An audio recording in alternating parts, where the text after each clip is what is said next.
sa inyo. Hello sa inyo. Dito na kami sa hotel. And sabi nung tour guide namin na talagang isa sa kanila dito yung good governance. Kaka-impeach lang ng presidente nila dito at nagkaroon ng mabilis na botohan.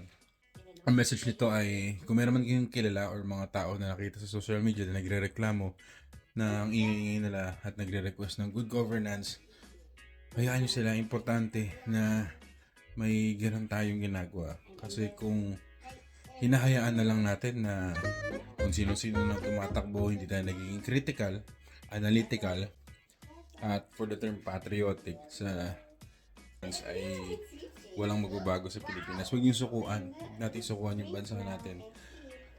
Hayaan natin na hindi lang tayo basta magreklamo. Sana maging part din tayo ng change. Kasi yung mga tao dito sobrang disiplinado.